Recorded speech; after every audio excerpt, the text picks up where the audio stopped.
9:52 exactly, and we're now going to talk about the upcoming elections. The DA representative on IEC's National Party Liaison Committee, Werner Horn, is here to talk to us about opposing the postponement of the upcoming elections. Werner, good morning. Welcome to the program. Good morning. Thank you for the invitation. Nice to have you on the show. And why the opposition to the postponement? Do you think it's not going to achieve anything? Well, yes.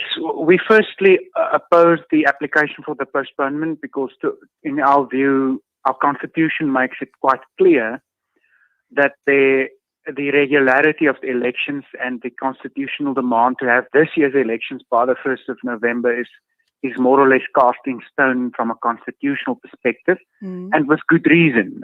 If you want to build a constitutional democracy from a past of authoritarianism, then it is vital to have regular elections. But secondly, we are of the view that the grounds which the IEC bases its application on are very shaky.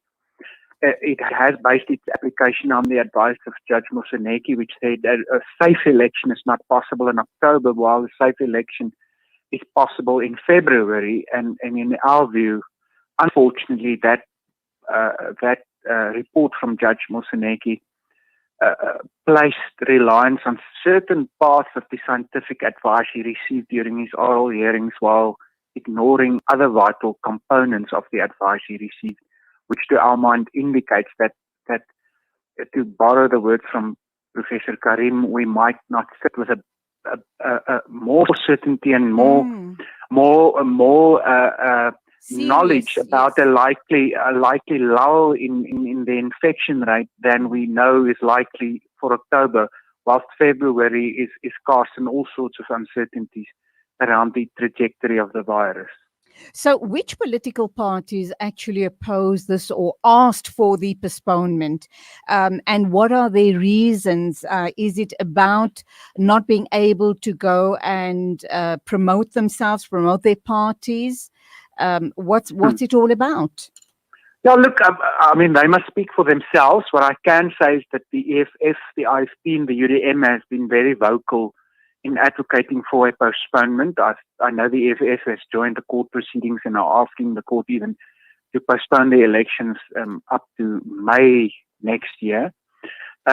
All those parties, along with the ANC in the National Liaison Committee, has at all vital instances indicated that they are underprepared in terms of identifying the candidates for this year's elections. They all say that they are of the view that the lockdown regulations hamper their ability to effectively engage with voters. Our response to that is, of course, that it is a level playing field. We're all faced with that same conundrum, and we must find ways and means to engage with voters and to assist voters to make informed decisions about who they might vote for in a new way. If we are going to live with the virus, as somebody like Professor Mahdi has recently said, it is something that must start getting our focus as a country. Okay. Are you, as the DA, prepared for the elections if it happens in October? And what is the likelihood that it will go ahead in October? Yeah. Look, we prepared. Our candidates processes has unfolded since March this year. So, we've not sat back at any stage and just accepted that this election will be postponed. So on that score, we are ready. What we have identified in our court papers, however, as a vital deficiency in the current preparations of the country and the IEC for the 27 October election is, of course, the lack of effective voter registration. So we make out a case that the IEC must still facilitate a voter registration weekend. And we ask the court to say that the proclamation, which effectively closed the voters' roll, be set aside, and reproclamation must only be done after voter registration. So we are in agreement that specific aspect is vital to a successful election on 27 October, but we are of the view that it can still be achieved. Okay. In respect of the likelihoods, I mean, I'm no prophet, and it is so that our constitutional court over the last years has embraced to a bigger extent the argument that its powers are really limited in very few ways.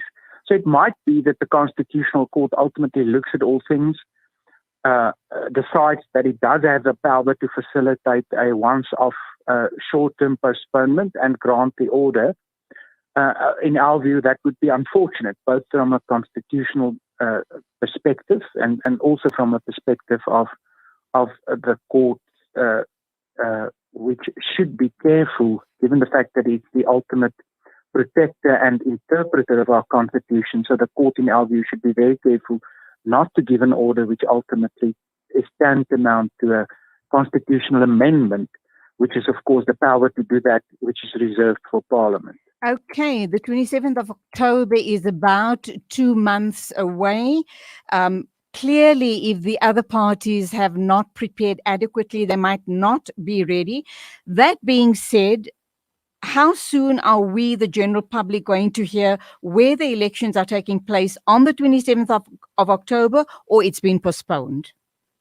Well, the oral arguments around the cases to be heard by the Constitutional Court on Friday. Of course, if one follows that, you already get an inclination as to how the judges have formed preliminary views. But the IEC has asked the Concord, given the urgency of the matter, to come out with a judgment as soon as end of August, latest 10 September. That would be a very, very speedy way for the Constitutional Court to deal with any matter. So the Constitutional Court has a culture of relatively slow deliberation in respect of matters. Maybe in this current circumstances, given the urgency around the matter, the court would see its way open to come out with a very urgent finding as well. But that, to an extent, would be a surprise. My best estimate would be that soonest middle September we might see an outcome. Okay, Werner Horn, thank you indeed for talking to us. We'll be keeping an eye open on that one. He is the DA representative on the IEC's National Party Liaison Committee, and we join immediately now by Inayat Wadi. It's exactly 10 o'clock, running over slightly, but we do